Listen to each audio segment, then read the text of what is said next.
El Ministerio Internacional presenta su programa Un Aliento de Vida. El Espíritu de Dios me ha hecho y el aliento del Todopoderoso me da vida. Job 33:4. Una palabra de poder y unción que llenará tu espíritu. Con ustedes, el pastor Jorge Enrique Gómez. Bienvenidos. La palabra de Dios tiene como propósito renovar cada día tu mente. Cuando Dios nos salva o cuando recibimos a Cristo en el corazón, Dios le da vida a tu espíritu. Tu espíritu recibe la vida. Y ese espíritu comienza a tener una relación con Dios a través del Espíritu Santo. Y Dios transforma nuestra naturaleza. Ya no pertenecemos al mundo, pertenecemos a Dios. Pero hay alguien que no se ha enterado y por más que se entera, quiere oponerse a esa nueva naturaleza y es tu mente, tu alma. Y ahí es donde la palabra de Dios nos invita cada día a renovar nuestra mente por medio de la palabra de Dios. Queremos saludarte, queremos en esta hora que Dios sea glorificado y que este mensaje traiga a tu vida una fortaleza espiritual, traiga a tu vida una renovación y este programa sea de bendición. Que tú seas bendecido por Dios y que tu vida pueda crecer a la medida de la estatura del Hijo de Dios. Probar no es tentar. Ese es el título de nuestro mensaje. Probar no es tentar. Venimos hablando del pacto de Dios con el hombre. Estamos detenidos en el pacto de Dios con Abraham, el cual hasta el día de hoy tiene una vigencia y un cumplimiento en la persona de Jesús de Nazaret. Pero como está en vigencia y tiene un perfecto cumplimiento en Cristo, porque así lo prometió Dios, y fiel es Él para cumplir lo que promete, que tú y yo entramos en ese pacto por la obra de Cristo en la cruz. Así que ya no debes pensar qué hacer, a dónde ir, sino ven a Cristo. A veces nos ponemos a mirar en la Escritura qué palabra me da bendición, cómo puedo recibir bendición a través de la misma palabra y buscamos pasajes que nos levanten el ánimo, eleven nuestros sentimientos, pero ya tú debes descansar en la obra que hizo nuestro Señor Jesucristo en la cruz del Calvario. Ya haciendo todo este preámbulo, esperando que el sonido esté bien, que todo esté bien, vamos a iniciar nuestro tema. Abre tu Biblia en Génesis, capítulo 22, versículo 1 y 2. Génesis 22, 1 y 2. Dios ordena a Abraham que sacrifique a Isaac. Aconteció después de estas cosas que probó Dios a Abraham y le dijo: Abraham. Y él respondió: heme aquí. Y dijo: toma ahora tu hijo, tu único Isaac, a quien amas, y vete a tierra de Moriah y ofrécelo allí en holocausto sobre uno de los montes que yo te diré. Escribíamos en la introducción a este programa para las redes sociales que el capítulo 22 del libro de Génesis tiene por título Dios ordena a Abraham que sacrifique a Isaac. Y hay veces y momentos en la vida de todo creyente que Dios te va a pedir que sacrifiques tu Isaac. Dios te va a ordenar. Va a pasar, va a pasar. Va a suceder, va a suceder. ¿Que alguien lo puede detener? ¿Que la oración, el ayuno? No. Es necesario pasar por la prueba. Esta orden de Dios encierra varios aspectos. Es una prueba, es un cuadro de la forma en la que Dios da a su Hijo. Es otro aspecto es la obra que hizo Cristo en la cruz del Calvario.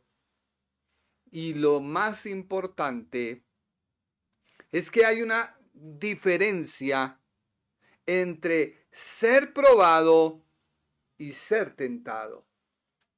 Si bien varios traductores de la Biblia del Nuevo Testamento usan la palabra del griego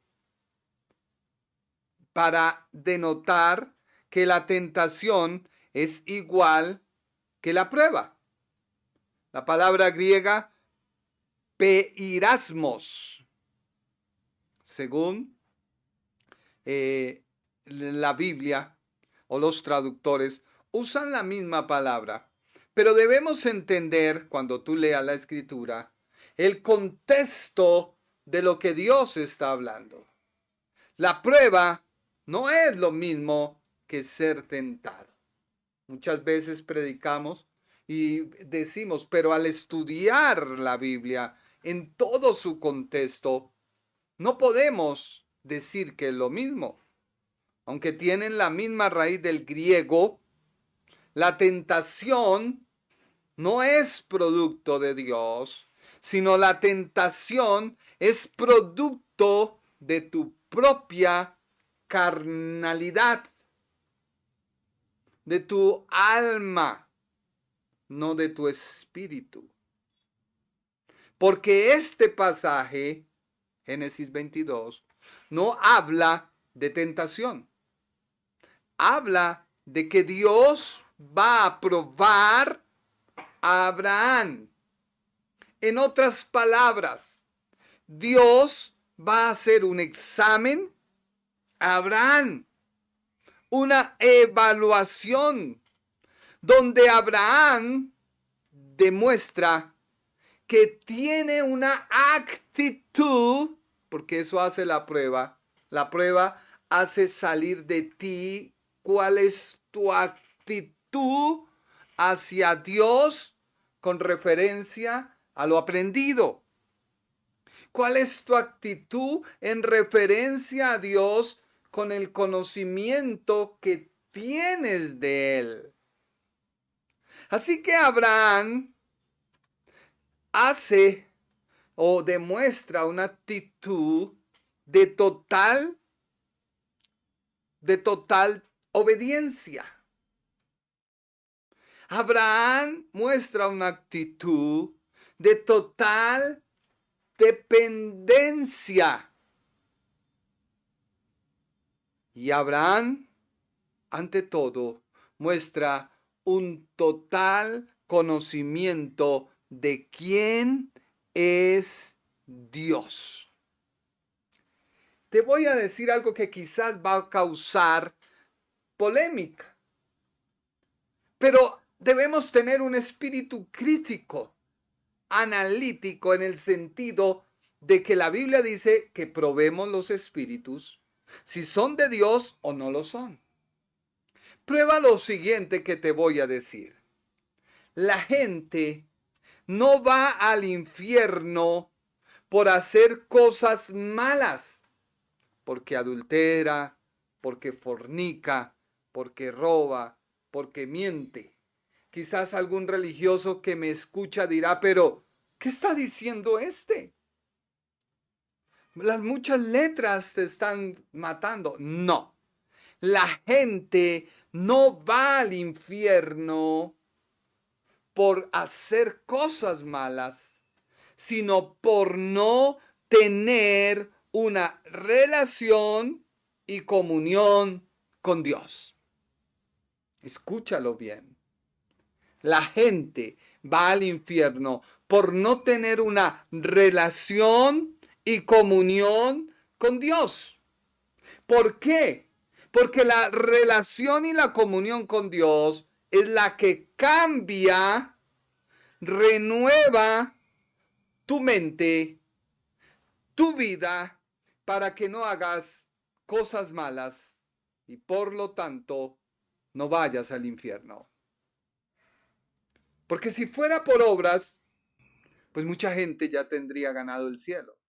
Aún gente que no ha recibido a Dios, que no tienen una relación con Dios, que no conocen de Dios, pero hacen causas humanitarias, hacen buenas obras. Hay gente piadosa, que no es cristiana, que no tiene una relación con Jesús, no lo conocen, pero no es por obras, para que nadie se gloríe, porque recuerda que la única gloria es la que Dios recibe. Así que este sacrificio no era de un cordero. Dios prueba a Abraham con un sacrificio que no es un cordero, sino que debe dar muerte a quien era la continuidad de la simiente. Esa simiente que daría por terminado la enemistad entre la simiente de Dios y la simiente del diablo o la serpiente. O sea, la obra de Cristo. Isaac era la persona por la cual nacería el Cristo. Pero Dios pide, sacrifícalo. Dios pide, dámelo. Dios pide, es tu único hijo. Lo quiero para mí. Cuando Dios pide algo, te prueba. A veces no queremos pasar por la prueba, pero es necesario que pasemos por ella. Pero lo que me llama la atención profundamente es que cuando Dios te prueba, hay varias cosas que pasan. Lo primero que yo veo en la prueba es la retribución. No la consumación de la prueba, no, sino la prueba. Cuando tú estás en la prueba, dice la Biblia que Dios no pone una prueba más allá de lo que tú puedas. La prueba trae una retribución, porque Abraham encuentra a Jehová Jireh. Dios proveerá, o Jireh, yo proveeré. Cada vez que tú mencionas la palabra Jireh, estás diciendo, mi Dios proveerá, y le estás diciendo a Dios, tú proveerás. Así que Dios, con la prueba, no con la tentación, no, con la prueba, da una retribución. Yo proveeré. Pero aparte de ello, yo encuentro que Dios mismo se compromete con él mismo a bendecir a Abraham. Dios hace no un pacto, porque el pacto ya lo hizo, pero sobre ese pacto Dios hace un juramento. Un juramento, la cual se convierte en una promesa solemne de sí mismo en toda la inmutabilidad de su fidelidad y verdad. Ese juramento lleva al cumplimiento de la promesa. No hay cómo derribarlo. Y eso es lo que Dios hace contigo cuando tú atraviesas por la prueba. No por la tentación, por la prueba. Después de que viene la prueba no se consume, la prueba no termina. Esa es una parte esencial de la prueba. La tentación sí. La tentación tiene un inicio, tiene un clímax y una consumación. La prueba tiene un inicio, un clímax, pero hay una ruptura porque Dios interviene. Dios sale a tu favor. Y no quiero hacer un mensaje hoy de justificación o no. Quiero llevarte a que tú te examines, porque finalmente quien debe poner en práctica este mensaje, no para que sea un mensaje más y la gente diga, oh, qué bueno predica, no, sino para que haya una edificación a tu vida. Es que te quiero animar que si estás en medio de la prueba, confía. Dios no te la va a dejar terminar, porque Él viene a proveer, a retribuir. Y aparte de ello, hay un juramento que Dios hace sobre ello. Así que después de la prueba o el examen al creyente, como respuesta viene la provisión de Dios y un juramento. Génesis 22:2.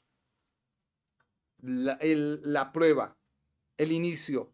Y más, dice la Biblia, y dijo, toma ahora tu hijo, tu único Isaac, a quien amas, y vete a tierra de Moriat, y ofrécelo allí en holocausto sobre uno de los montes que yo te diré. Abraham obedece, no reniega. No, la reniega de Abraham fue poner la orden de Dios sobre una esperanza de conocimiento de Dios, que aún así, si el muchacho hubiera sido sacrificado, muerto, Dios le devolvería la vida, porque sólo a través de él continuaría la simiente del Mesías. Mira qué tanto conocía Abraham a Dios, que no le dijo, ¿por qué Dios? Mira, tengo 100 años, Sara 90, casi no nace. Y ahora tú me pides esto, Señor. No te entiendo, Señor.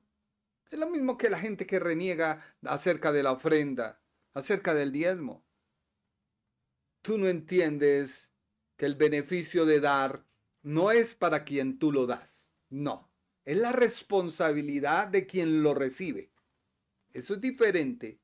No, la bendición mía está en cuando yo doy. Un sembrador nunca siembra una semilla. No, siembra varias. Porque en sí el beneficio es del sembrador. Porque de una nacen muchas semillas, muchos frutos. Así que Abraham conoce a Dios. Una vez que le conoce, no reniega, obedece. Génesis capítulo 22. Y leamos el versículo número 12, 13 y 14, que dice la Biblia. Y dijo Dios, no extiendas tu mano sobre el muchacho, ni le hagas nada, porque ya conozco que temes a Dios. Ya conozco. Hay algo en ti y en mí que es el libre albedrío. Dios todo lo conoce, pero Dios desea que en un determinado momento seas tú quien cambias el rumbo de tu vida por una decisión afirmativa, no negativa, afirmativa, de confianza, de esperanza en Él. Conozco que temes a Dios. Sigamos leyendo. Por cuanto no me rehusaste tu hijo, tu único. Ismael era hijo de Abraham, pero la soberbia, el orgullo, hizo que fuera destituido.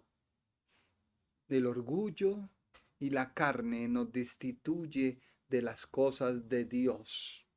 Versículo 13. Entonces Abraham sus ojos y miró, y he aquí a sus espaldas un carnero trabado en un zarzal por sus cuernos. Y fue Abraham y tomó el carnero y lo ofreció en holocausto en lugar de su hijo. Prueba, provisión. Y llamó a Abraham el nombre de aquel lugar, Jehová proveerá. Jehová Jireh. Dios proveerá. No importa tu prueba, Dios proveerá. Por tanto se dice hoy, en el monte Jehová será provisto. En el monte Moriat, Jehová será provisto. Ahora el juramento. Génesis capítulo 22, 15 al 18. Y llamó el ángel de Jehová a Abraham por segunda vez. Por segunda vez. Desde el cielo. Y dijo, por mí mismo he jurado, dice Jehová, que por cuanto has hecho esto, y no me has rehusado tu hijo, tu único hijo. 3 veces Dios le dice, tu hijo, tu único hijo. Versículo 17. De cierto te bendeciré y multiplicaré tu descendencia como las estrellas del cielo y como la arena que está a la orilla del mar, y tu descendencia poseerá las puertas de sus enemigos. En tu simiente, en Cristo, en Isaac, en tu simiente serán benditas todas las naciones de la tierra. No dice Dios de la nación de Israel, sino de todas las naciones de la tierra, por cuanto obedeciste a mi voz. ¿Él a quién obedeció? A la voz. Ahora, miremos para el Nuevo Testamento, porque alguien dirá, pero es que eso es del Antiguo Pacto. Déjeme decirle que si bien está en el Antiguo Pacto, este periodo en el cual te estoy hablando fue un tiempo de gracia. Sí, fue un tiempo en el cual Dios habla a Abraham. No fue bajo la ley. Recordemos que hubo un tiempo de misericordia, así denominado. Hay 3 divisiones de todas las dispensaciones que ha habido en toda el trato de Dios con el hombre.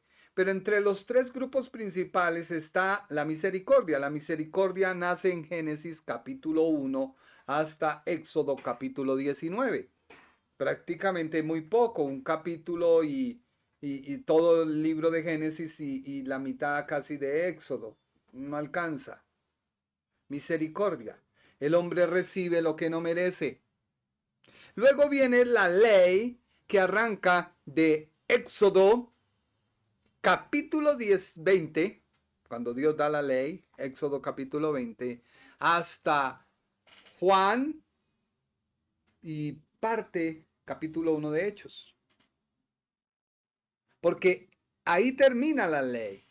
Porque en Hechos capítulo 2 hasta nuestros días estamos en la gracia. En la ley el hombre merece lo que está escrito. Y de Hechos capítulo 2 hasta nuestros días en la gracia, el hombre recibe lo que no merece, mas le es entregado unas bendiciones, provisiones, que fue la obra que Cristo hizo en la cruz del Calvario. Se le da una nueva naturaleza, se justifica al hombre, se le restituye su posición para con Dios, se le restituye la naturaleza del primer Adán. Eso dice la Biblia, no me estoy inventando nada. Pero sigamos. En el Nuevo Testamento, dice la Biblia en 1 Corintios capítulo 10, versículo 13. Aquí no te vayas a confundir, porque lo que interesa es qué te dice la Escritura y el contexto que te dice a ti. Dice, no os ha sobrevenido ninguna tentación. Recuerde que la palabra tentación es la misma palabra griega y hebrea, perirasmo. Fue traducida así. La palabra perirasmo se utiliza para hablar de la prueba con un propósito y en efecto beneficioso. Eso hace la prueba. Pero también se habla de la tentación, donde se deja florecer el pecado que hay dentro de la persona. Dentro de la persona.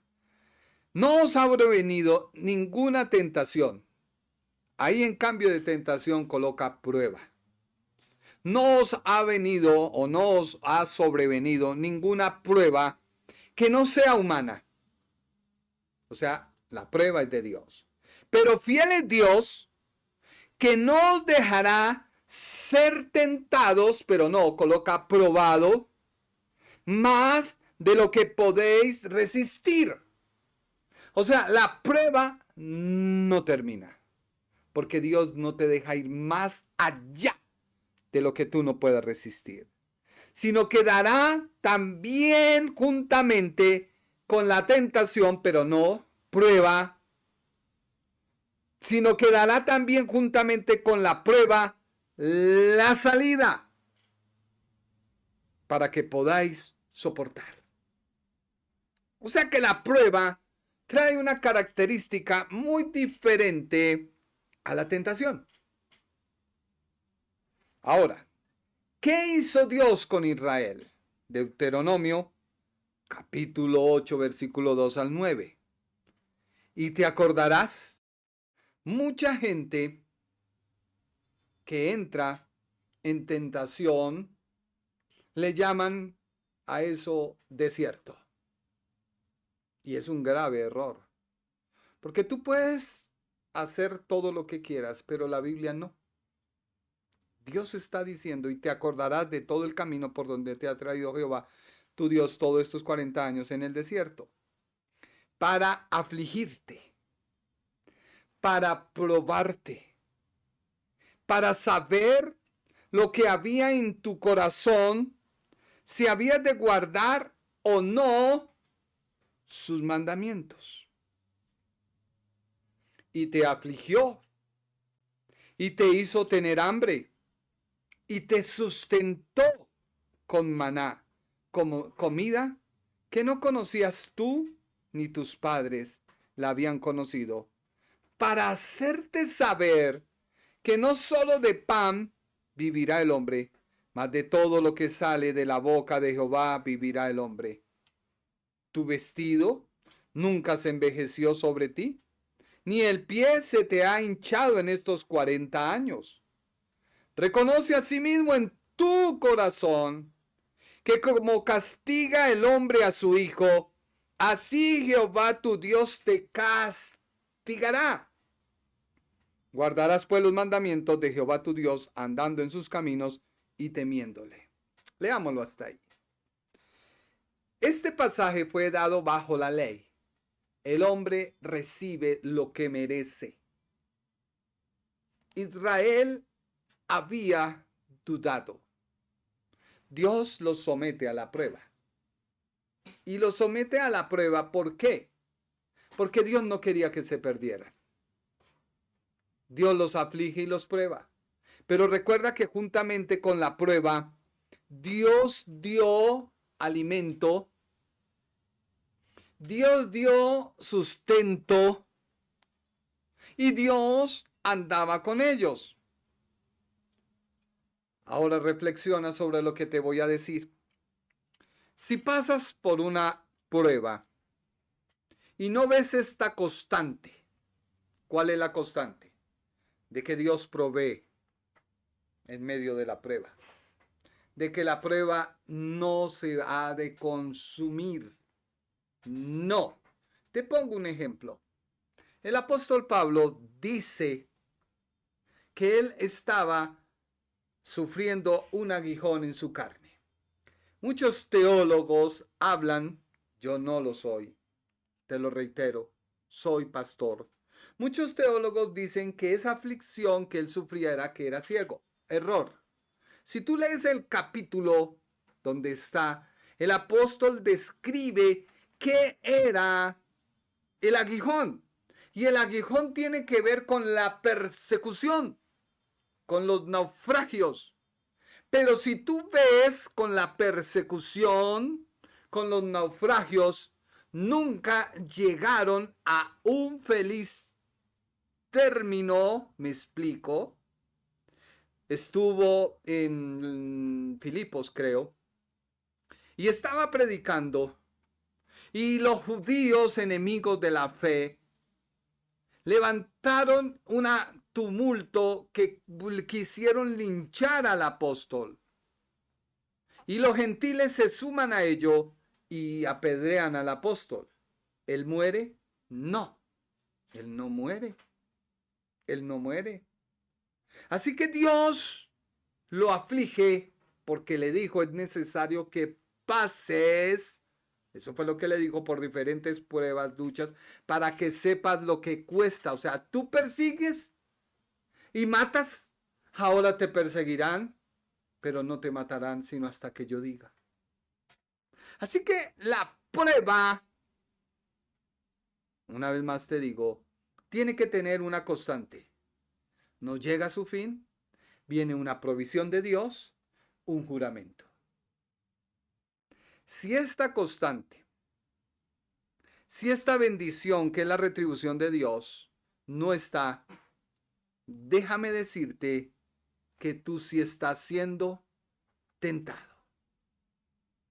Pongo un ejemplo. Una persona busca una sociedad y la sociedad comienza a funcionar y no hay problema porque como está funcionando, pero cuando empieza a producir, la sociedad se vuelve tenebrosa, peligrosa, porque ya comienzan los orgullos, los celos, las contiendas y se dañan las sociedades. Son muy pocas las sociedades que han surgido.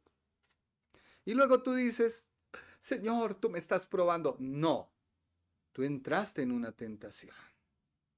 Otro ejemplo, cuando alguien ha pasado por un mal momento en su vida, ha sufrido un fracaso, no ha cerrado ese ciclo. Cerrar ese ciclo no es orar, Señor, cierra ese ciclo, Padre Celestial, y ayunar. No, cerrar ese ciclo es que no se vuelva a repetir. ¿A repetir qué? Tú lo sabes, a repetir. Y la persona, un hombre, consigue a una novia y mantienen relaciones sexuales antes de casarse, estás en fornicación. ¿Hay que dónde dice eso? En la Biblia.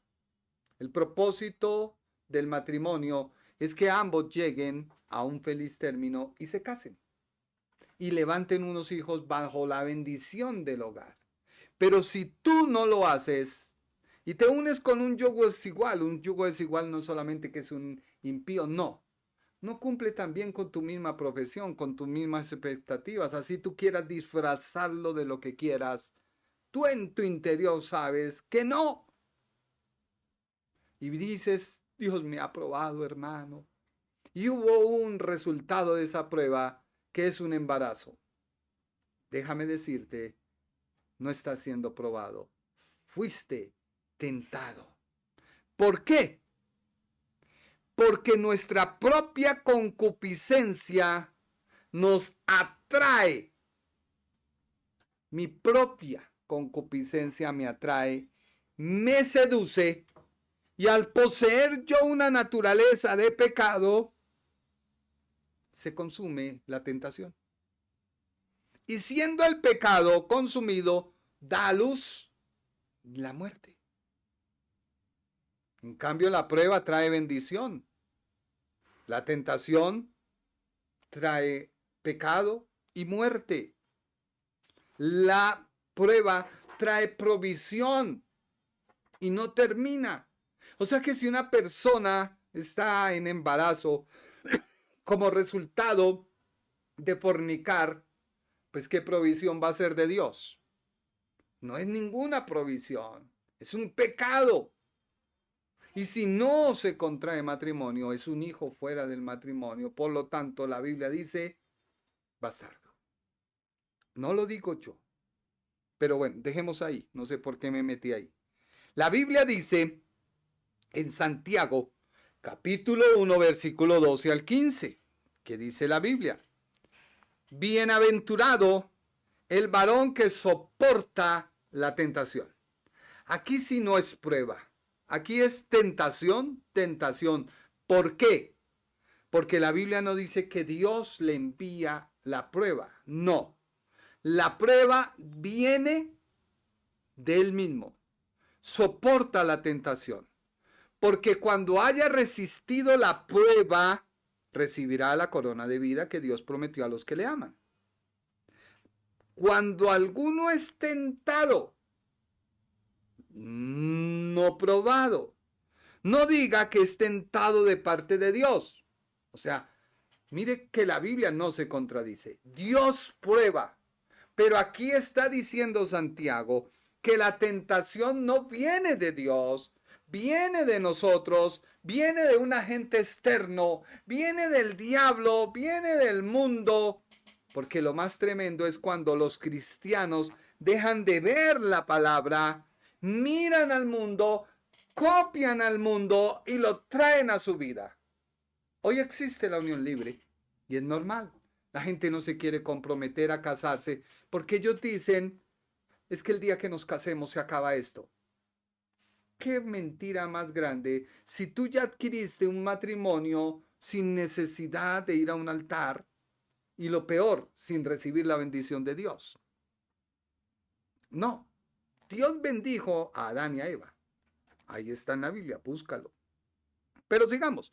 Cuando alguno es tentado, no diga que es tentado de parte de Dios, porque Dios no puede ser tentado por el mal. Mira que el contexto del pasaje nos habla de una tentación que no procede de Dios, porque Dios, en él no hay maldad.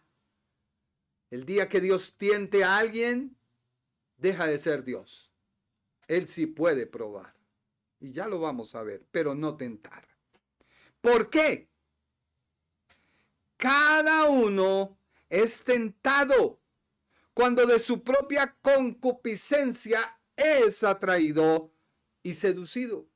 Me encuentro solo. Esa chica puede llenar mis expectativas, pero no has orado. Esa chica puede llenar ese vacío, pero no has clamado, pero sí has ido a la cama con esa persona. Eso se llama atraído y seducido. Entonces la concupiscencia, después de haber concebido, da a luz el pecado. Y el pecado, siendo consumado, da a luz la muerte. Así que no es lo mismo. Pero retomemos a nuestro tema. Génesis 22, 1 y 2. Aconteció después de estas cosas que probó Dios a Abraham y le dijo: Abraham. Y él respondió: heme aquí. Y dijo: toma ahora tu hijo, tu único Isaac, a quien amas, y vete a tierra de Moriah y ofrécelo allí en holocausto sobre uno de los montes que yo te diré. Dios no puede inducir a la gente a pecar, porque Él es santo y odia el pecado. Pero Dios sí puede probar la fe de los creyentes con el fin de fortalecerles o mostrarles su pecado. Dios sí lo puede hacer. Abraham fue probado en su obediencia y no falló. No pecó contra Dios. Dios inició la prueba. La prueba es darle una orden o un mandamiento a cumplir. Recordemos que cuando vino la tentación sobre nuestro Señor, Satanás la propició y no Dios. Pero ¿qué mostró Dios frente al tentador? Que Él no venía a cumplir sus planes, que Él no venía a cumplir sus propósitos. Adán fue probado en su obediencia y falló. Pecó contra Dios. Y Dios inició, por decirlo así, la prueba al darle mandamiento que cumplir. Pero Satanás, obviamente, por permiso divino, trajo la tentación a Adán y éste pecó. Y Dios no indujo a pecar a Adán, porque Adán, el mismo hombre, quiso pecar y cedió a la tentación. Cuando uno hace un mal negocio,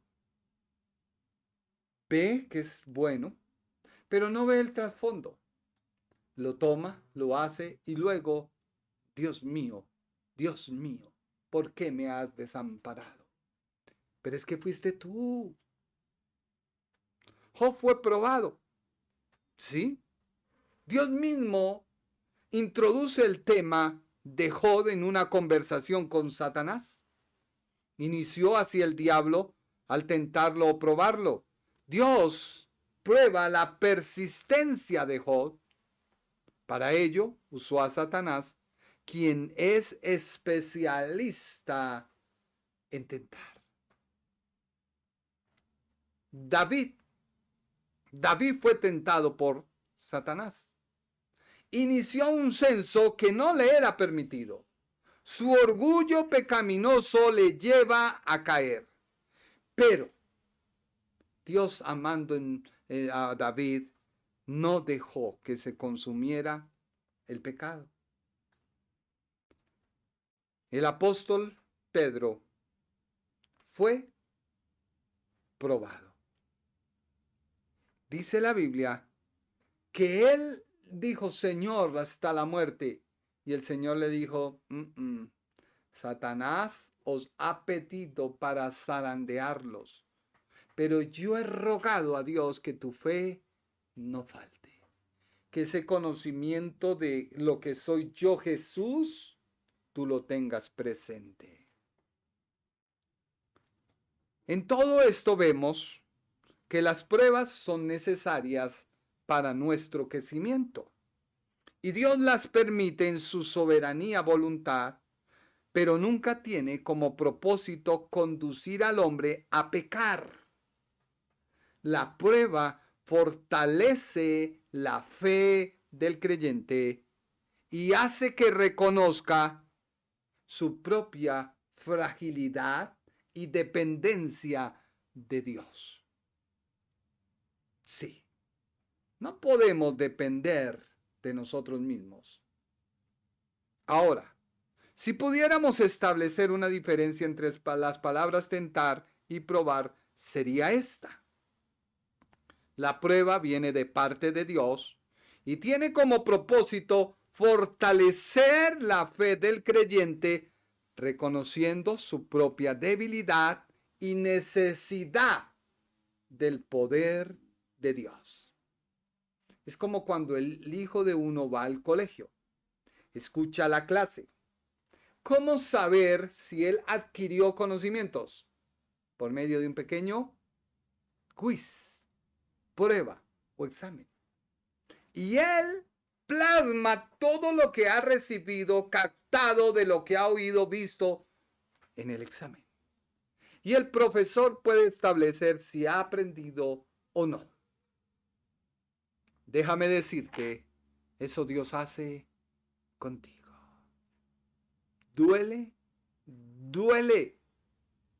A veces se nos mueve por dentro las fibras, se nos mueve el piso, pero es donde uno tiene que decir, Señor, tú estás en medio de ello, tú me sacarás en victoria. En cambio, la tentación viene de Satanás y tiene como propósito conducir al creyente a la caída, al pecado y al errar en el blanco. Génesis 22, 1 y 2. Aconteció después de estas cosas que probó Dios a Abraham y le dijo, Abraham, y él respondió, heme aquí. Versículo 2. Y dijo, toma ahora tu hijo, tu único Isaac, quien amas, y vete a tierra de Moriah y ofrécelo allí en holocausto en uno de los montes que yo te diré. La escritura enlaza hechos que han pasado al decir aconteció después de estas cosas. Después de estas cosas puede indicar que ha pasado algún tiempo después de los eventos de Génesis capítulo 21. Más tarde descubrimos que Abraham todavía estaba viviendo en Berseba, pero Isaac había crecido ya un poco. Recordemos que se hizo fiesta al ser destetado. La última vez que se mencionó la edad de Isaac era para formalizar el hecho de que había sido destetado, Génesis 21:8, algo que habría ocurrido alrededor de 2 o 3 años.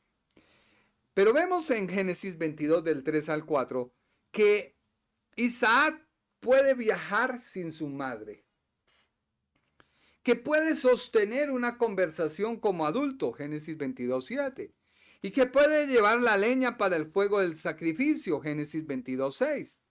Así que podemos establecer que Isaac tendría alrededor, más o menos, algunos comentaristas dicen, unos 36 o 37 años.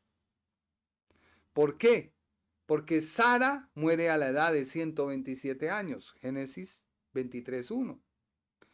Lo más probable es que para este momento ya era un adolescente, una persona que podía, vuelvo y le digo, sostener una conversación, porque un niño pequeñito, ¿qué le va a preguntar al papá? No, ya ejemplo Josué, si uno va a hacer algo, dice, pero papá, ¿por qué? ¿Pero para qué? O Naomi. De pronto Juan es más crédulo.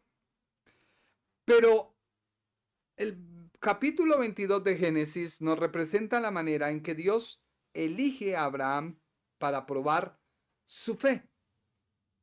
No tomes la prueba como algo personal. Tómala como un centro de capacitación de tu fe.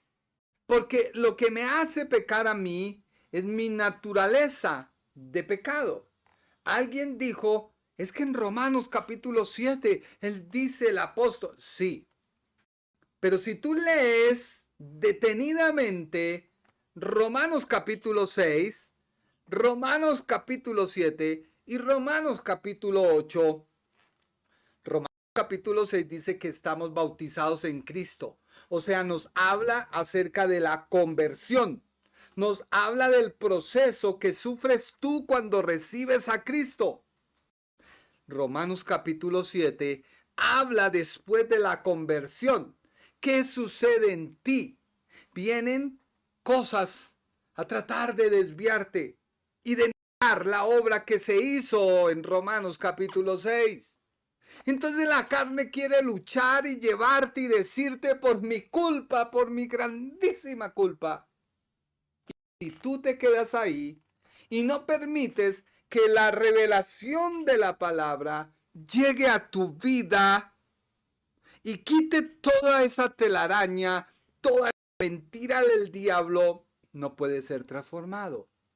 Porque Romanos capítulo 8 habla de la victoria que hay a través del Espíritu Santo en la vida del creyente. Y te lo voy a leer rápido para que tú entiendas el proceso de un creyente se encuentra en Romanos capítulo 6. Muertos al pecado, ¿qué pues diremos? Perseveraremos en el pecado.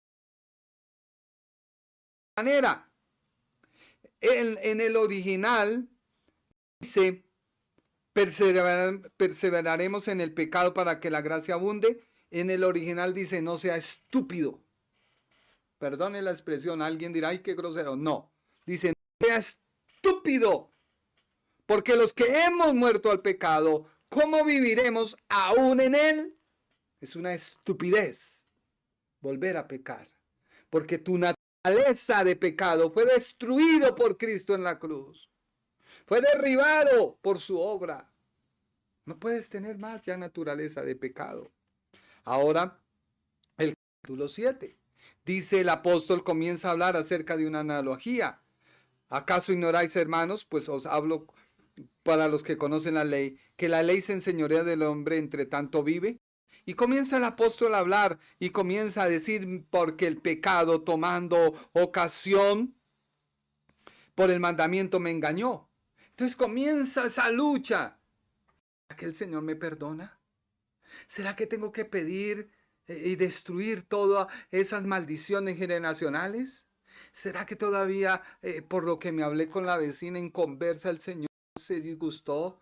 ¿Será porque voy en un transmilenio lleno de impíos me contaminé? ¿Será que porque aquel que dijo, no, Dios te dice derriba todo eso? No, un momento, capítulo 8, viviendo en el Espíritu. Ahora pues, ninguna condenación. ¿Qué hay? Ninguna condenación para los que están en Cristo Jesús. Los que no andan conforme a la carne, Romanos 7, sino conforme al Espíritu. Entonces ya tú entiendes que si andas en el Espíritu de Dios, no puedes andar en la carne. Y si lo haces, es porque abriste una puerta al diablo, el cual te condujo, te ató, te reprimió, para que todo lo malo que hacemos lo llamemos bueno. Y todo el mundo tiene que estar de acuerdo, y todo el mundo tiene que felicitarlo, y todo el mundo tiene que celebrarlo. Error. Vas camino al infierno. Porque la ley del Espíritu de vida en Cristo Jesús me ha liberado de la ley del pecado y de la muerte. ¿Cuál es el pecado que conduce a la muerte que habla Juan? La naturaleza de pecado. Dice, pecados que no son de muerte. ¿Cuál es el de la muerte? Pues la naturaleza carnal y diabólica que había en mí antes de recibir a Cristo, porque eso es lo que conduce a mí a la muerte. No hay manera de salir si no se ha destruido esa naturaleza de pecado que hay en ti. ¿Entiendes lo que te digo? Pero hay pecados que no son de muerte.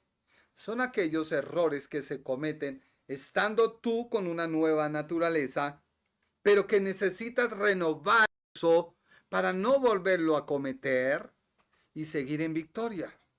Porque lo que era imposible para la ley, o sea, la naturaleza de pecado, por cuanto era débil por la carne, naturaleza de pecado, Dios envió a su Hijo en semejanza de carne de pecado, lo hizo pecado, adquirió una no naturaleza de pecado, no, adquirió los pecados de nosotros, adquirió nuestras naturalezas, las tuvo sobre él, mas no era su naturaleza porque es Dios,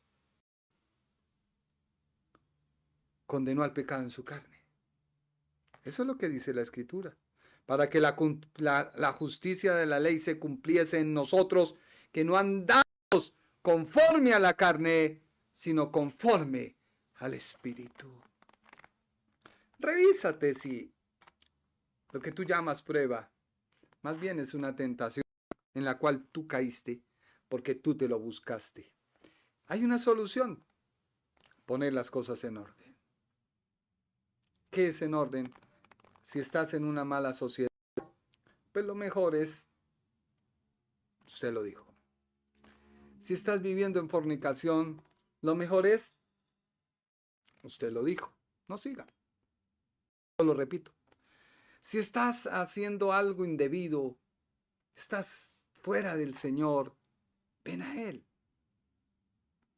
Un grave error y una gran mentira del título es que cuando alguien peca, Dios dice: no, apartado de mí, hacedor de maldad. Sí, eso era la ley. No. Y aún así, cuando Adán pecó, Dios no lo llamó y le dijo: ¿qué has hecho? ¿Dónde estás, Adán? O sea, ¿dónde estás tú en relación conmigo? ¿No fue así? Cuando Caín pecó, no, Dios le dijo: ¿qué has hecho? La sangre de tu hermano clama. Porque es que Dios, cuando alguien peca, desea que la persona corra a Él, se acerque a Él, se afirme a Él y le diga: Señor, lo que dijo el hijo pródigo: he pecado contra el cielo y contra ti. No soy digno de llamarme tu hijo.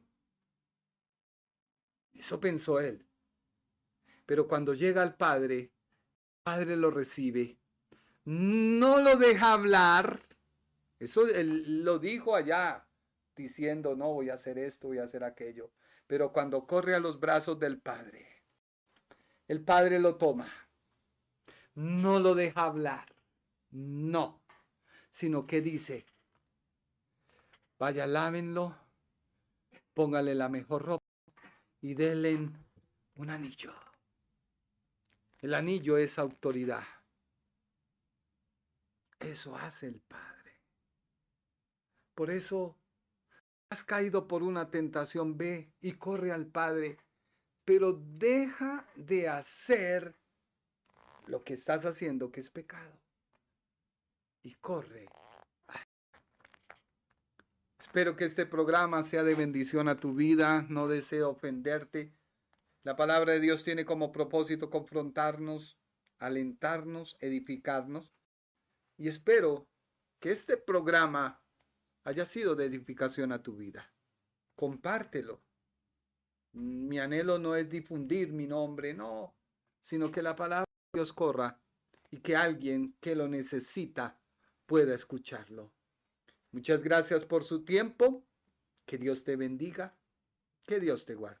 El Ministerio Internacional presentó su programa Un Aliento de Vida. Venid a mí los que estáis trabajados y cargados, y yo os haré descansar. Mateo 11:28. Un aliento de vida. Una palabra de poder y unción que llenará tu espíritu.